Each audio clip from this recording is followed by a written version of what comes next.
It's time to give you some predictions for the BAFTAs, isn't it?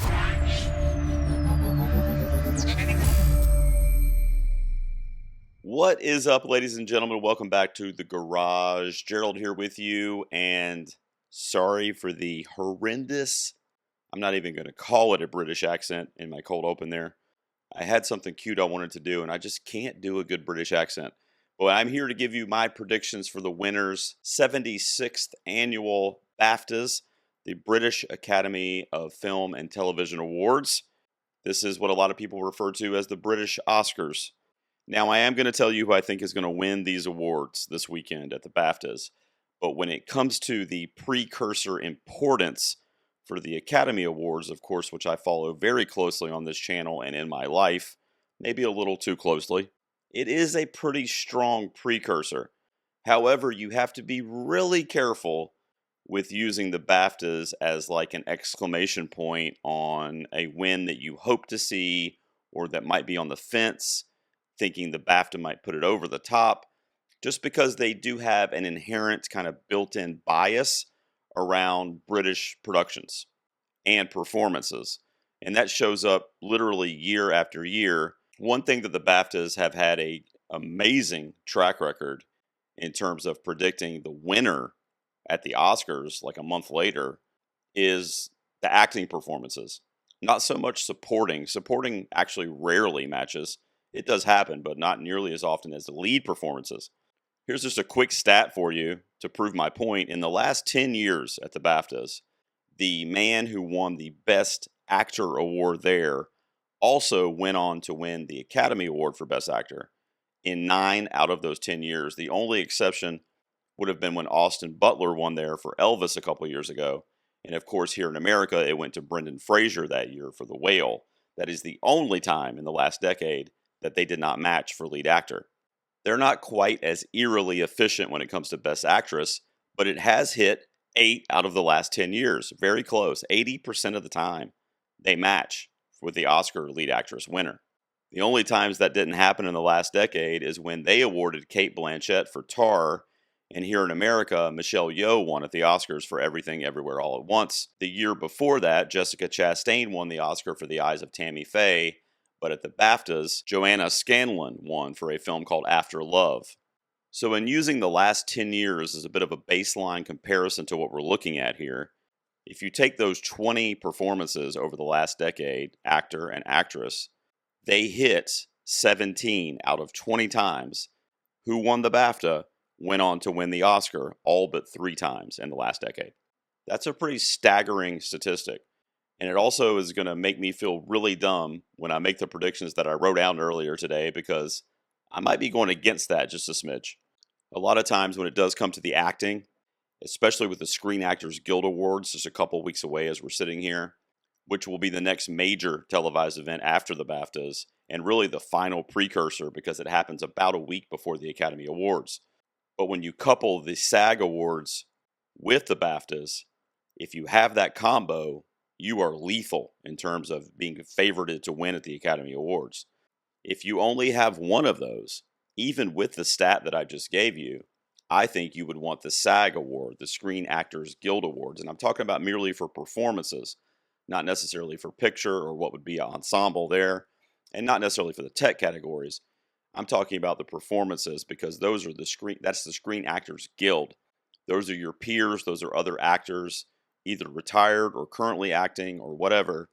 Thousands of actors are voting on those awards, and they're basing it on the craft that they live their life by. So if I was an actor and I was told you can only have one of these precursors, you can have the BAFTA for your performance, or you can have the Screen Actors Guild Award for your performance, I'm going to take the SAG Award 9 times out of 10. The only major key between those last two major precursors here is that the BAFTAs are happening while Academy voting is open, as they are going to be airing this Sunday upcoming, and the voting will end for the Academy Awards 2 days later on that Tuesday. So if Academy members are waiting to cast their ballot and they see the BAFTAs, perhaps they see a speech that influences them, perhaps they see a reception from the audience that moves them to possibly maybe change their vote or puts them over the edge for somebody they were considering to vote for. Whereas at the Screen Actors Guild Awards, the votes will already be in. The results will already be in. Voting will end, I believe, on the 18th, and the SAG Awards are on the 23rd. So by the time the Academy voters watch the SAG Awards, voting will be closed, and they won't be able to cast a ballot for somebody that they thought gave an amazing speech at the SAG Awards, for example. I still think, even without the novelty of the speech and the narrative that might happen on stage coming with it, I still think that from a performance perspective, and historically, when you're looking at the stats about the acting, leads specifically, and supporting too has a pretty good precursor at SAGs, that's a more powerful voting body for what you do and for what you are trying to win. I'm going to run through these pretty quickly, and I'm also going to tell you that with these BAFTA awards, because I don't take them quite as seriously as my Oscar predictions, I usually get around 75 to 80% if I'm lucky. I do miss more than I hope year after year, but I'm always in that 75 to 80% range, and I'm always trying to get better and more accurate with that, while also voicing who my favorites are. But of course, I'm just trying to be as right as I can be, and I assume that's why you guys watch these videos as well. So I don't want to just come out here throwing out names and cinematographers and not putting any thought into it. However, when it comes to this predictions video and when it comes to the BAFTAs, I don't do nearly as much research for these, and I don't take it, frankly, as seriously as I do for my Academy predictions. So what I decided to do is have an educated prediction for a lot of these categories, but at the same time, not necessarily taking the basic, obvious picks, because I'm going to be leaning heavily on all my apples kind of in one basket, and you'll see what I mean when we get there. If that starts to not pan out on the night of the BAFTAs, then I'm going to miss horribly, because I'm leaning on the British Academy really liking one or two of these films in particular for me to do well on my predictions. At the end of the day, what I'm saying is I'm taking a really big swing with these predictions. In my mind, they make sense, but if you're looking at the stat sheet on paper and you're figuring it out mathematically, it might not make sense.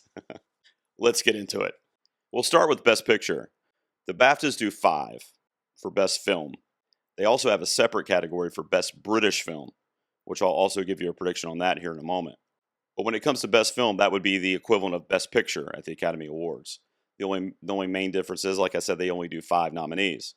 The nominees of the BAFTAs for Best Film this year are A Complete Unknown, Anora, Conclave, Emilia Perez, and The Brutalist. Those are your 5 nominees. Now look, I haven't watched or listened to any predictions yet, because I don't like to be swayed when I give my predictions. That's why I think I'm going to sound like a psycho when I go listen to some of my friends' podcasts or whatever. I'm not going to say never, because I'm going to do this year after year after year, so I'm not going to say never because it'll be on record. But I am rarely, if ever, going to pick the BAFTA Best Film winner to be who I think is the front runner or the winner for the Academy Award for Best Picture. They do not match hardly ever. I ran some stats the last 10 years, which is, I've been using 10 years as kind of a baseline because of the jury changeover with the BAFTAs, the way they vote, the preferential system, introducing 10 nominees for Best Picture at the Oscars. A lot of things have changed over the last 10 years. I'm using that kind of as a baseline because it's been fairly consistent the last decade or so in terms of the way they vote. And in that last decade, the BAFTA Best Film winner has only matched the Oscars Best Picture winner once. One time. And it was during the COVID year when Nomadland won, starring Frances McDormand. That was a heavy sweeper that season, winning at several award shows, including the BAFTAs. And I will also count Oppenheimer from last year. So if you count Oppenheimer, which I feel like is not even fair, because that would have won at, the movie awards on Mars. I mean, everybody and their mother was voting for Oppenheimer last year. But with Oppenheimer, they matched twice in the last decade, and they missed 8 out of 10 times.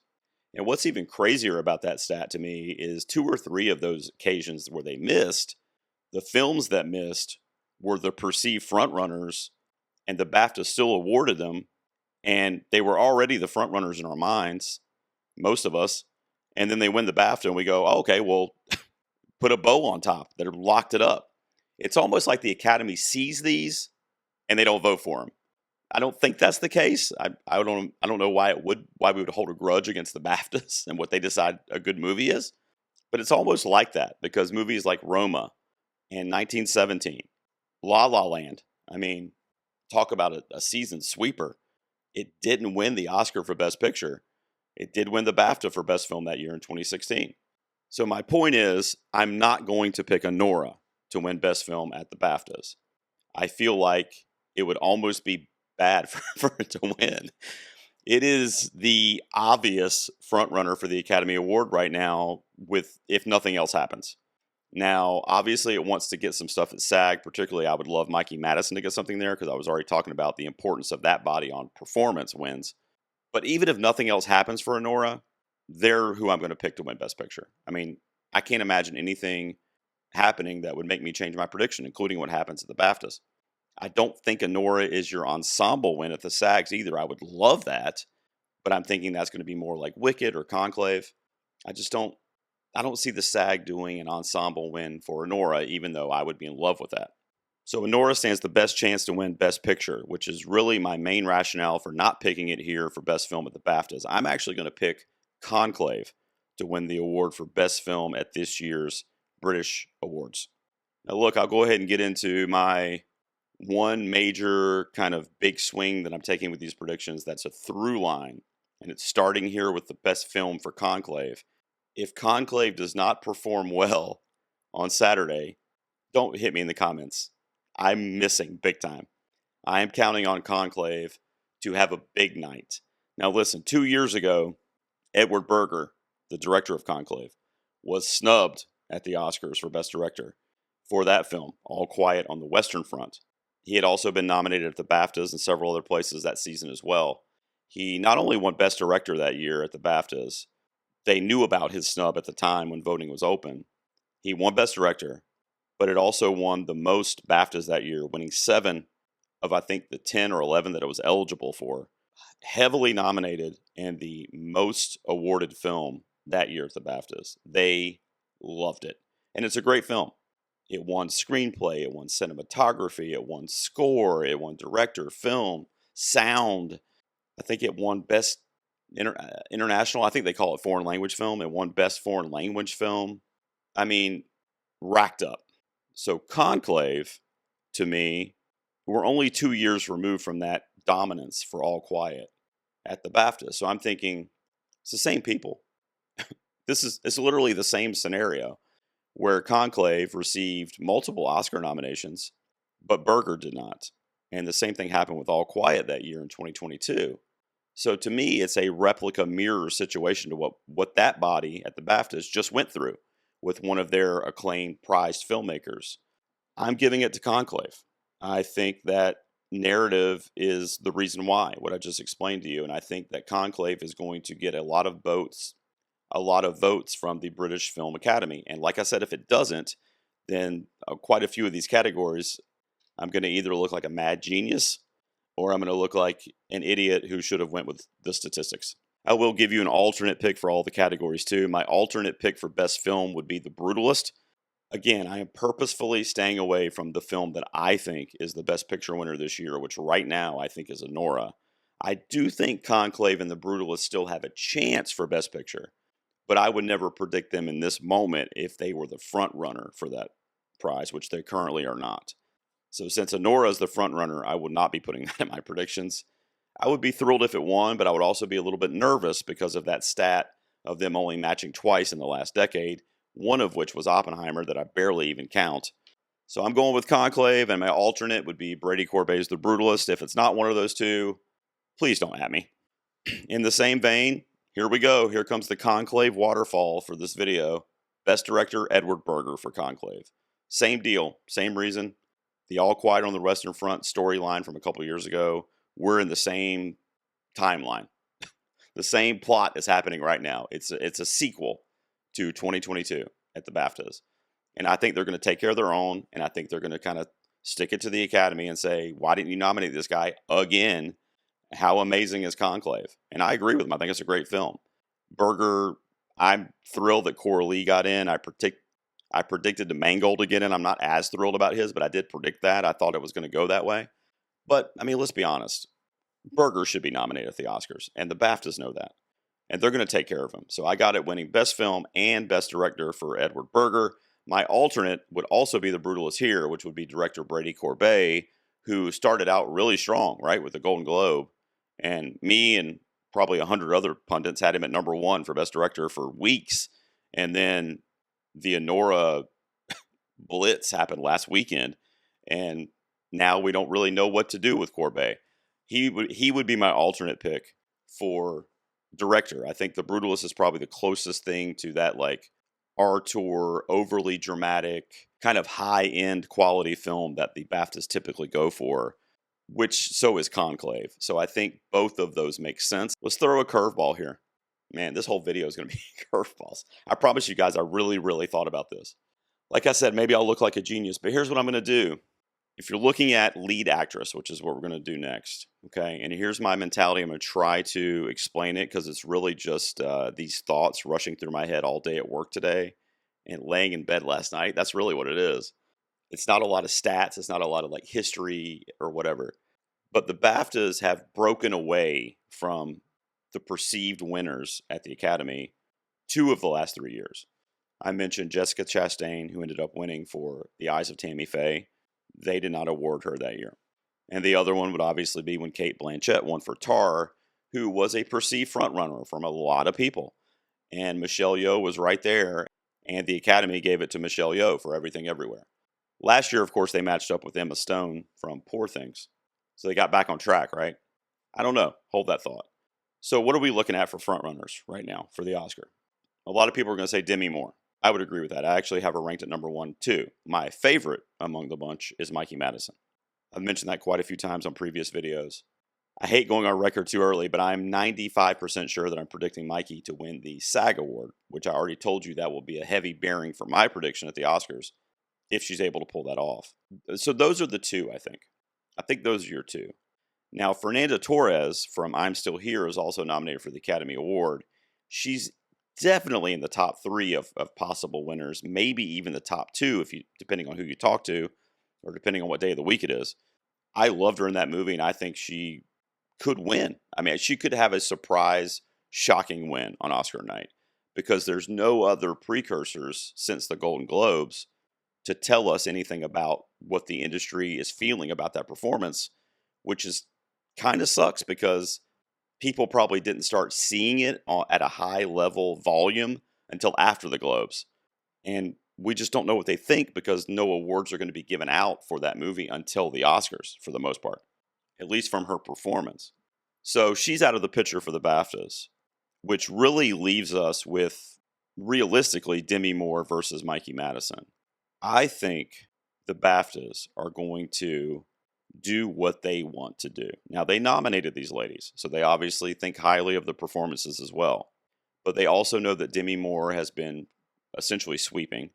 They also most likely know that Mikey Madison won like 35 or whatever crazy number of critics groups around the world, not just in America. They know all that. They know the resume and what it looks like. Marianne Jean-Baptiste from Hard Truths is a British actress, first of all. She is a prior nominee at the BAFTAs and did not win for that performance. This will be her second nomination for Hard Truths. It is a performance, a really powerful performance, by the way, in a Mike Leigh film. Guys, look, I'm not British. I know a couple British dudes, but I'm not British. I'll just tell you, Mike Leigh, if you say that name over there around any kind of like London Film Festival or, Artur Theatre in London or Great Britain, they freaking love that guy.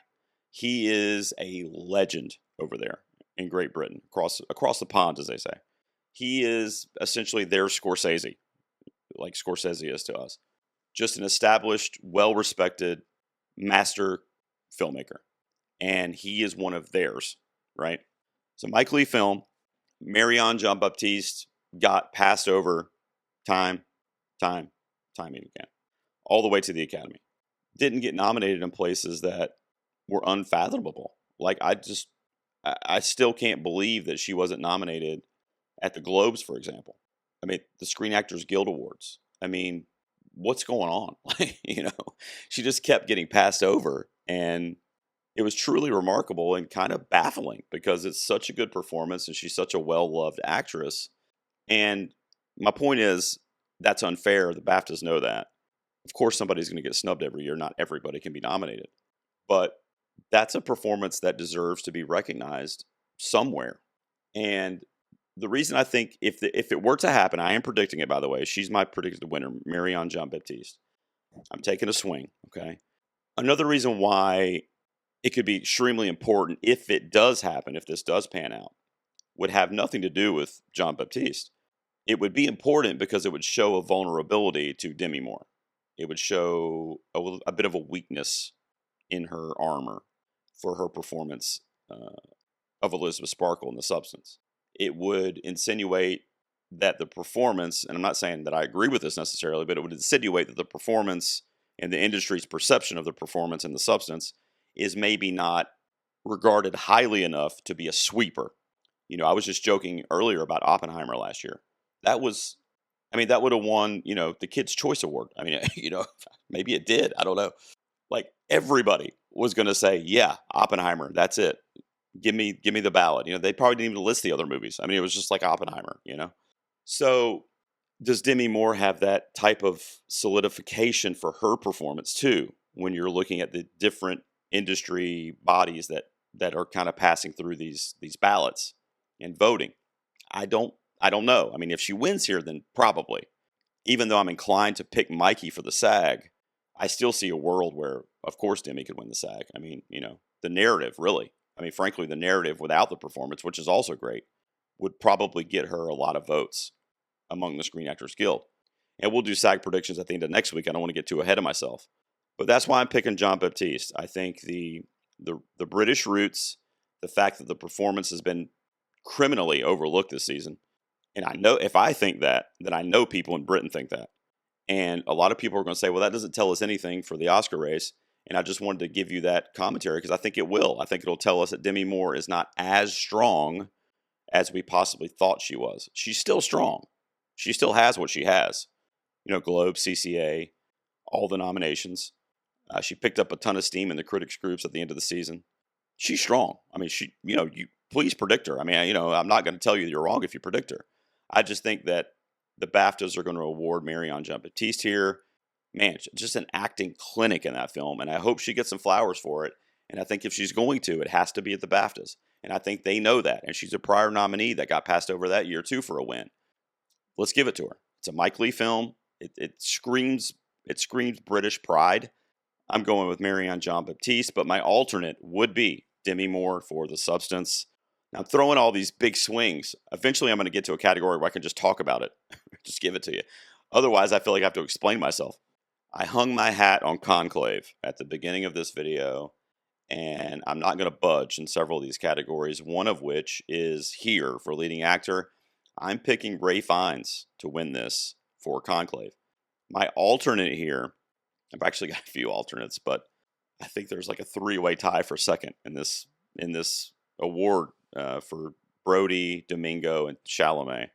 Chalamet I'm equating to the Austin Butler win, but I'll get there in a second with that.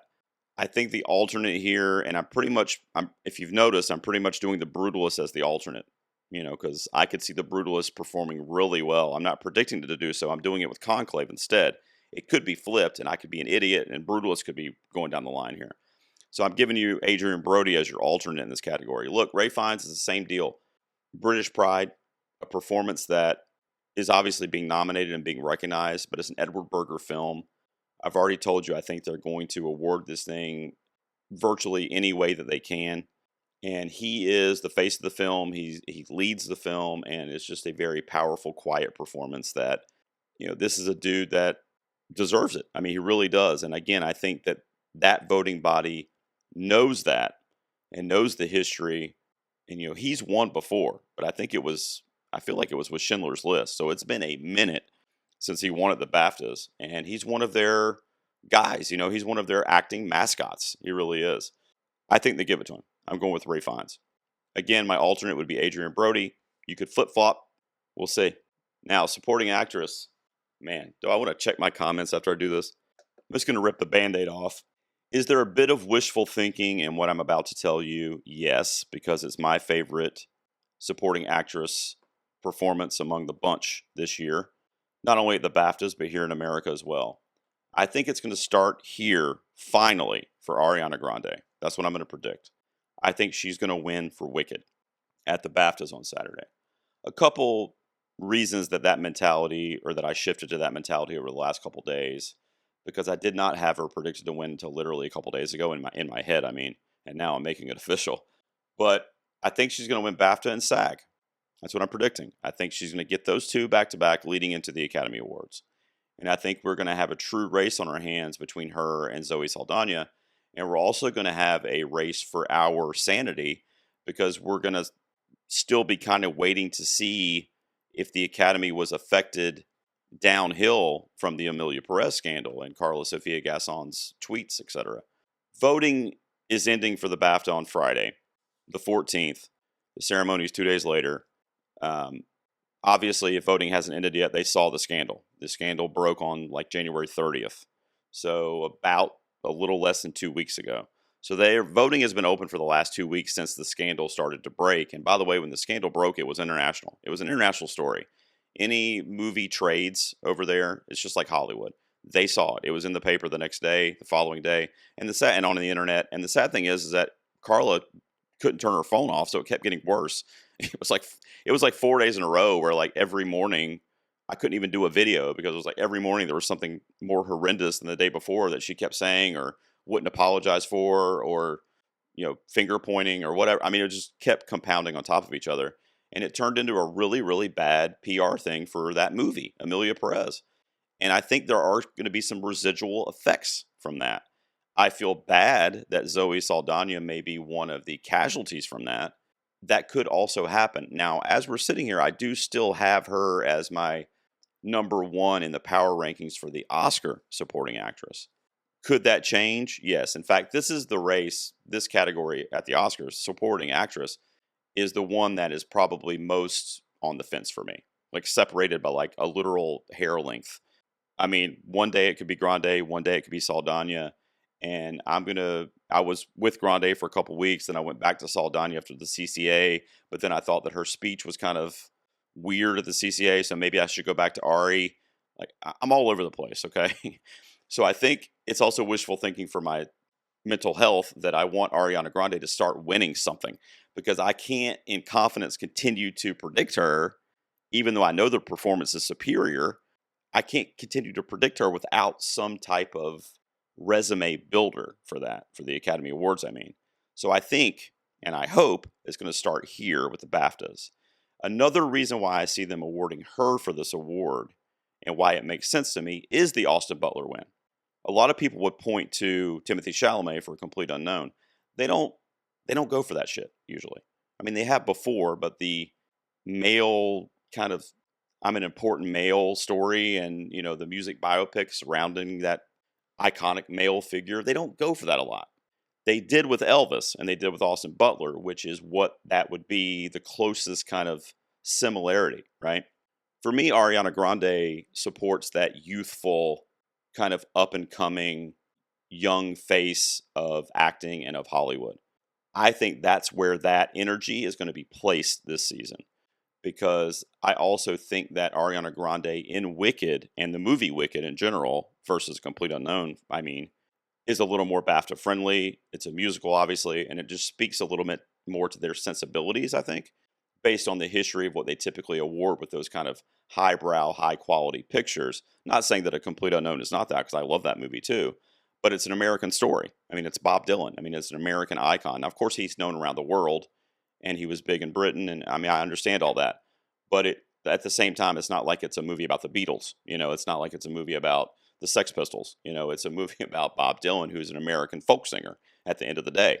So I see Wicked as being a little more universal and a little appealing to people from all demographics and all nationalities.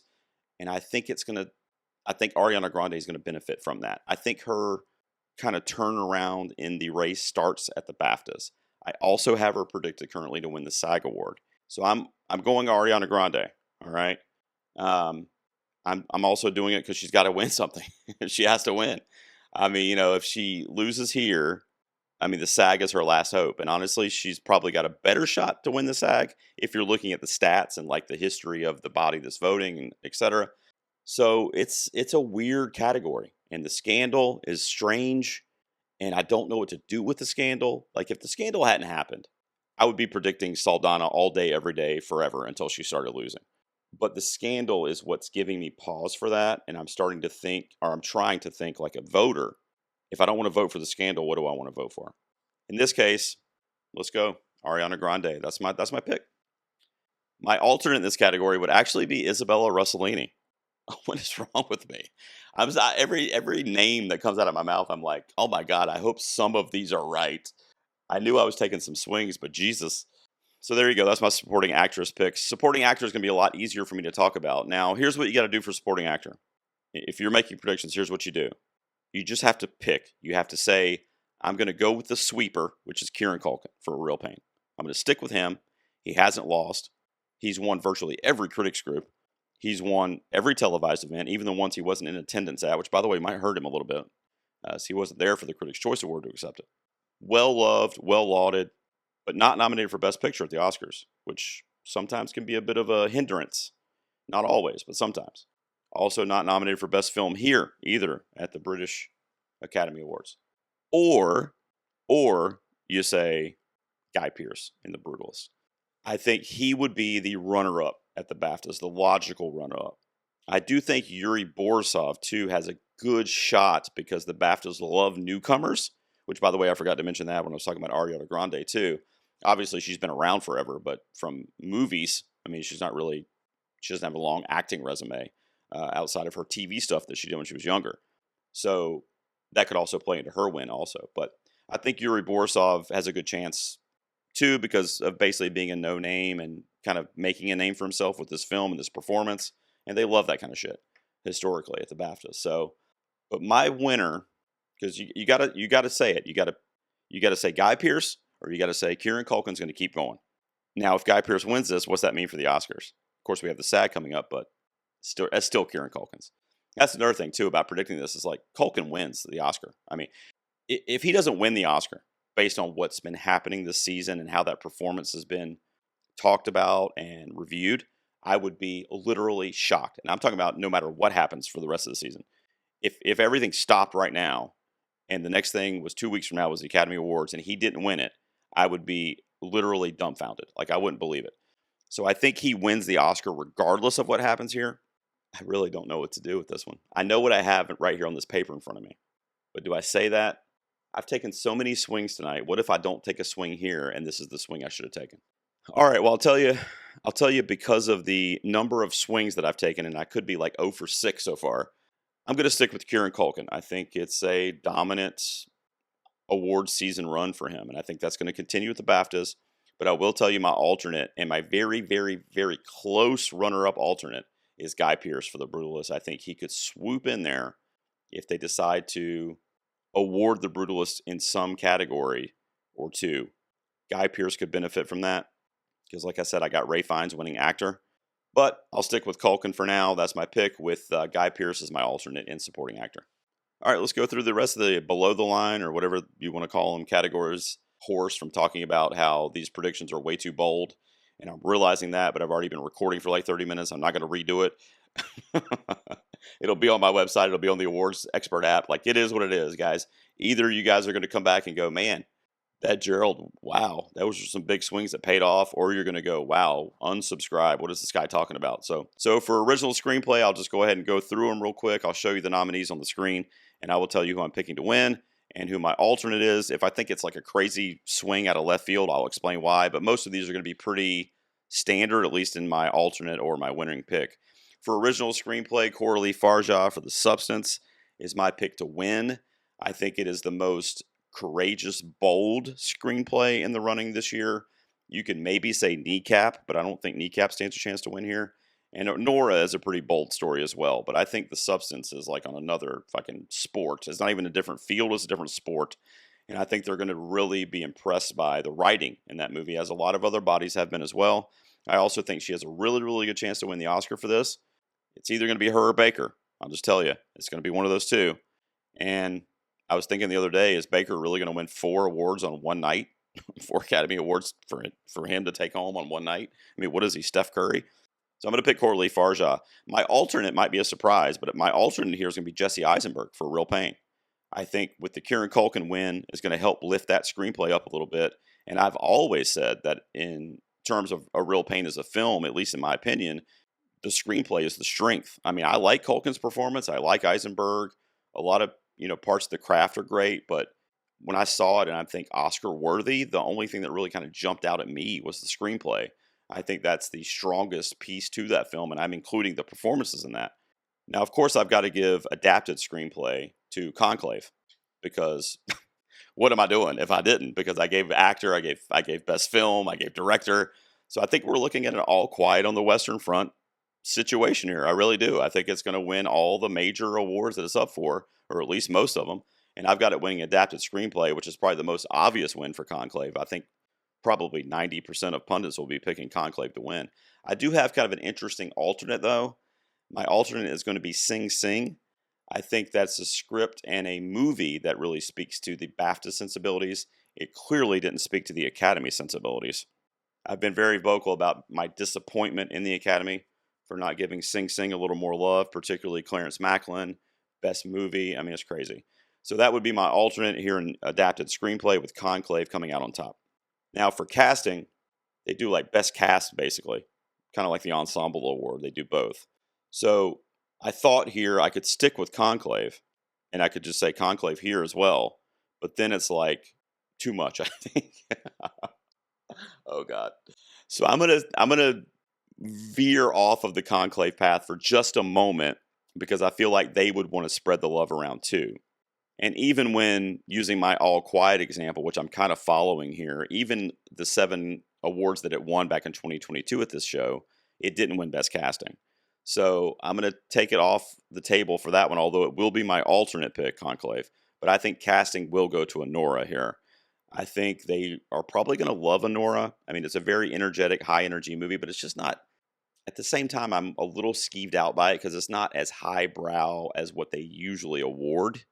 But I'm going to say Anora because I think that's might be the only thing it gets at the BAFTAs. British film, what do you guys think? Do you think I'm going to say Conclave? I am going to say Conclave. They could want to spread the love here too because I mentioned Mike Leigh before, and he's the director of Hard Truths, which is also nominated here for British film. That's my alternate pick. That's a toss-up though for me. I didn't know really what to do here. I think if Conclave gets best film, which I think it will, then maybe this goes to Hard Truths. But I'm also not like 100% confident in my best film prediction. It was a big swing that I hope pans out. But because of that, I'm going to leave Conclave as my pick here for British film. And Hard Truths would be my alternate. But man, that's a coin flip. It could be either one of those, I think. And frankly, there's a couple other ones in this category that it could go to as well. But those are the two I'm going to stick with. Now, for the British debut film, there's quite a few in this category that I have not seen. Some of the nominees, Sister Midnight, Santosh, and Horde. I have not seen those films. I have seen Kneecap and Monkey Man. I'm going to give the award for British debut film to Kneecap.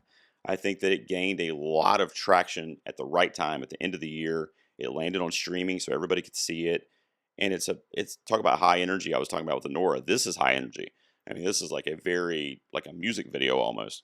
So very energetic. It's going to really captivate the voters watching it, and they're going to remember it as a very memorable debut film. And I think that is probably what this award is for. The alternate is in the same vein, and that's Monkey Man by Dev Patel. Another high energy, super memorable, visually stunning debut that the narrative was kind of messy, but it just looked great, and it was hard to believe that it was a debut film from how high the quality in it was. So those will be my two. I think Kneecap's going to win here with Monkey Man as my alternate. So I said earlier they called it foreign language film, but it's actually called non-English language film. I'm Still Here from Brazil, hands down, wins here. I think the narrative and the story around that movie right now and when voting is open for this is like a megaphone screaming in your face if you're a voter at these awards bodies. And the BAFTA is no different. I mean, you look at a couple other movies kind of in the mix. This is actually a really strong category. Like this might be the only category where like any of these 5 could win. Really, I mean, they're all like winnable. The Amelia Perez thing, I hate to say, is winnable because I hope that the controversy would kind of scratch that.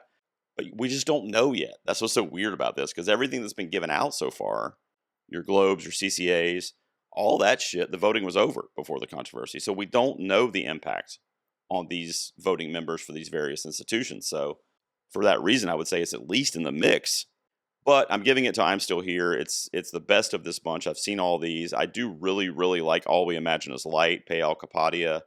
That would also be a really inspired win in this category, and that would be great because that film didn't get nominated for international at the Oscars because India did not submit it based on the rules and not submitting it in time or whatever. So I'm Still Here is there, and I think it's also going to win the Oscar for international. But All We Imagine Is Light won't have a chance to win anywhere else, frankly, if it doesn't win at the BAFTA. So that would be a cool win too. That's going to be my alternate, though. I'm going to give it to I'm Still Here. I think the chatter around that movie, and with everybody seeing it literally right now in the last couple weeks, is going to go a long way, because if you see it, you know how good it is. You know how good Torres' performance is. So I think it wins for non-English language film with All We Imagine As Light as the alternate. For documentary, I didn't really know what to do here because No Other Land is my pick for the Oscar right now. It's also probably the most powerful of the documentaries, like emotionally moving, emotionally charged. It's also politically charged, though, and it's also a message that you don't know what side the people watching it might necessarily fall on, if what side of the narrative they are rooting for, so to speak. So are they going to go for that like important VIP movie that's like the voice that we need right now for a certain news story that's in our current events and it's all around us? Or are they going to be a little more fun and go for the celebrity biopic, which is something they could do with like the Christopher Reeve documentary Superman, or even Will and Harper, which is a very important movie for the trans community, much more important than Amelia Perez for the trans community, in my opinion.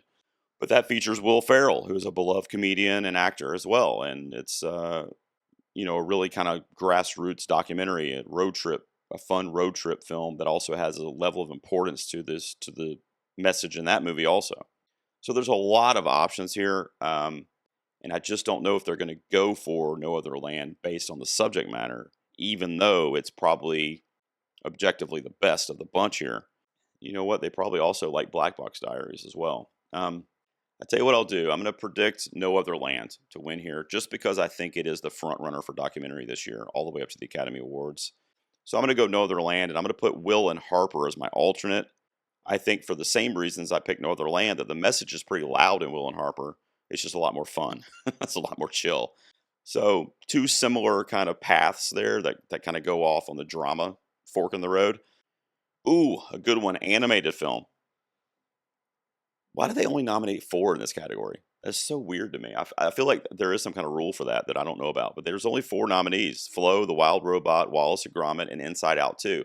Wallace and Gromit could be a curveball here because it's British, right? Could be a curveball. If that British bias leans that far down, then Wallace and Gromit could have a BAFTA this year. However, I'm going to pick Flo to win this. Yep, I'm going to pick Flo. And the more and more I think about it, we're a couple weeks away from my final Oscar predictions. But the more and more I think about it, the more and more I see Flo winning the Oscar too. I really do. I'm starting to be like, and I don't know if I'm just crazy or what, because The Wild Robot is, for all intents and purposes, dominating in animated this season. So that's going to be my alternate, though. I think the BAFTAs are going to get cute. I really do. And I think they're really going to respond to Flo. Everybody responds to Flo. It's such an inventive, different type of animated film that comes with its own almost like revolutionary new set of emotions for an animated film. My 5-year-old loved it. They don't even say one word in it. And he was captivated for 90 minutes, as was I. And I think BAFTA members will be too. So I think Flo is your animated film this year with The Wild Robot as the alternate, although keep your eyes on Wallace and Gromit, because remember where you are. You're in Great Britain. Here we go, guys. I told you guys I was hanging my hat and putting my eggs in a basket. The basket said Conclave on it. The hat had the Pope symbol, the cross with the giant thing, and that was the Pope hat. That's what I'm doing. Cinematography, Conclave. They gave it to All Quiet on the Western Front 2 years ago for Edward Berger. I told you I'm pretty much mirroring what happened with that movie this time around. Now, as I've said before in a couple other categories that Conclave came up, I could be wrong, and they could not give Conclave anything. Frankly, that would really surprise me if it blanked, but that could happen. And I could be totally off because it really is a hunch, even though I do have this small sample size from Edward Berger's last film. So I'm going to say cinematography is going to go to Conclave with Nosferatu, which would be my pick, as your alternate. I'm going to switch it up for editing. Editing, I almost gave to Conclave too, and then I started going, this might be too much, guys, with Conclave. Conclave is going to be my alternate in the editing category, but I'm going to give it to Honora here. I think Honora is essentially going to win 2 awards, maybe 3 on the night. I gave you my prediction for casting earlier. I think it's going to win Best Cast, and I think it wins editing here for Sean Baker, since he did not get director. And I'm not thinking we'll get Best Film either. So I'm going to give it editing, and the alternate will be Conclave. Look how many times Conclave is nominated, though. So you guys are watching this thinking I'm crazy, and you're thinking I'm a Conclave head, which I kind of am. They nominated it freaking everywhere. It's like Amelia Perez in America is to Conclave in Britain. However, for production design, all of these films, any one of these films could win. Now, I think Wicked is your front runner for the Oscar, and for that reason, I don't think the BAFTAs are going to award Wicked. Okay, I think they're going to go down a different path. Also, that doesn't speak to the production side they usually honor. They usually go for these like almost like dreary, sad, macabre settings, which also would bode well for a film like Nosferatu, and frankly, a film like Conclave too, as it's a very muted type of filmmaking. But I'm going to give it to The Brutalist here. I think The Brutalist is going to come up short in a lot of categories, as I've been giving it to you as my alternate for most of them. So I think they will award it on 2, maybe 3 awards on Sunday. So I'm going to give production design to The Brutalist with my alternate. What is my alternate? Any of these could win. They're all alternates, but I'm going to go with Nosferatu as the alternate. Costume design, I do think Wicked wins this because it's almost like a no-brainer like if you're a costume designer and you see Wicked, you go, okay, here's your Oscar winner for costumes this year. And I think the same thing could be said for the BAFTAs as well.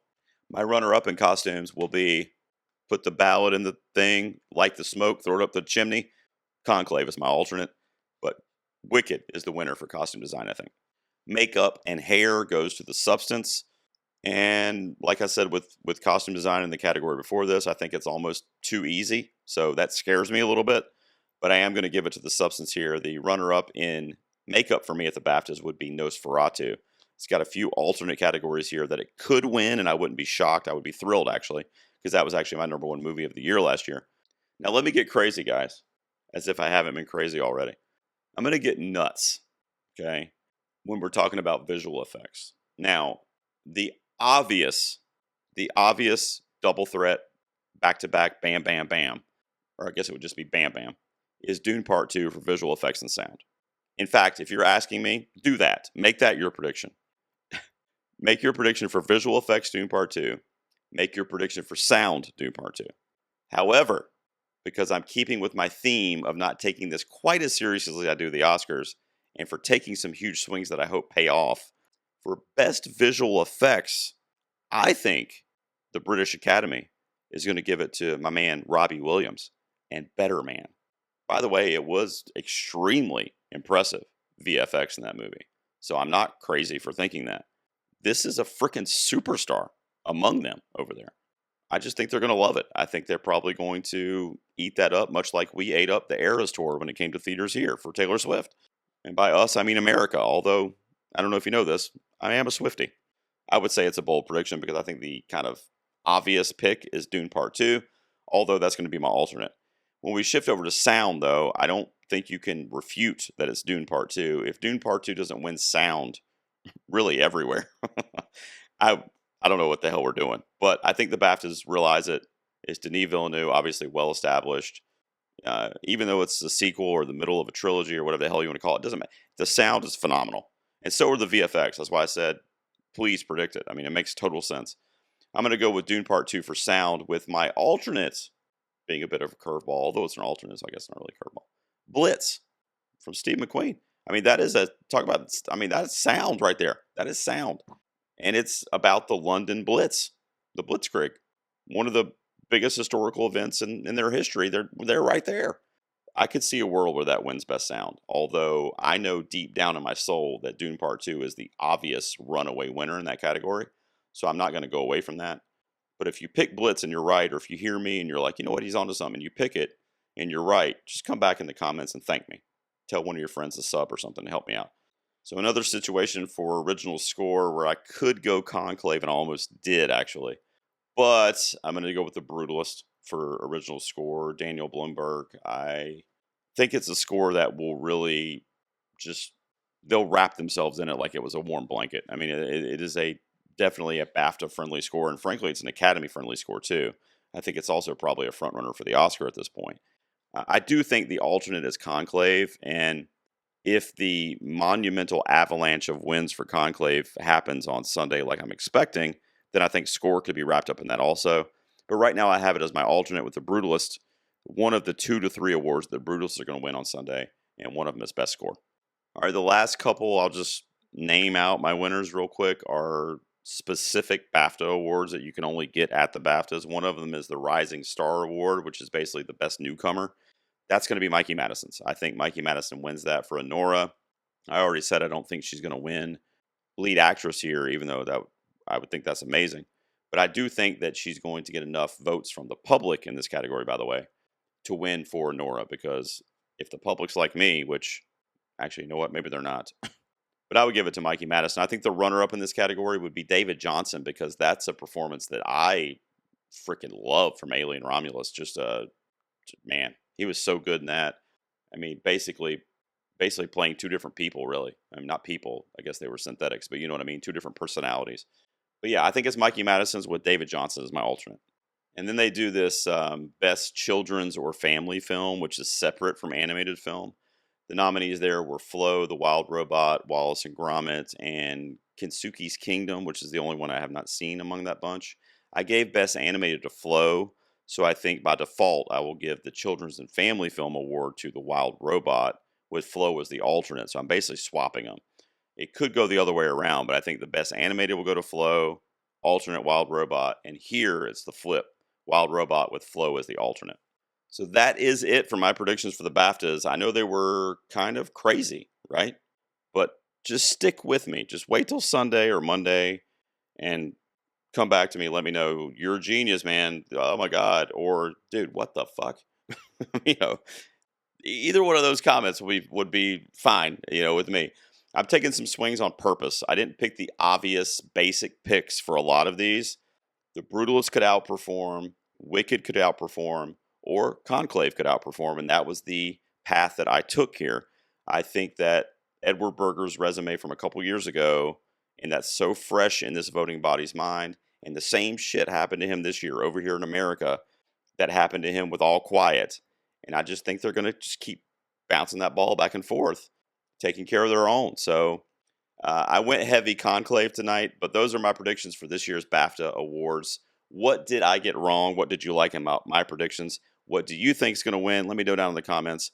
Will you be watching the BAFTAs? I'm going to have a live stream after the BAFTAs, probably actually that night, because here it's like a 6-hour time difference.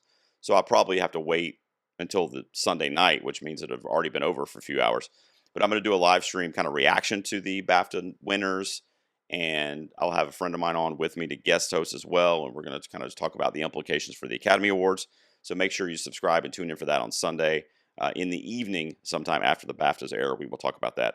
All kinds of Oscar coverage will continue the next couple of weeks here on the channel too, going through that rebrand, changing the name and everything to the Awards Garage. I hope you guys dig it. Let me know what you thought of these predictions. I know they're fucking wild, but that's what I do. I do it, and I do it well. I'll see you guys out here next time in the garage.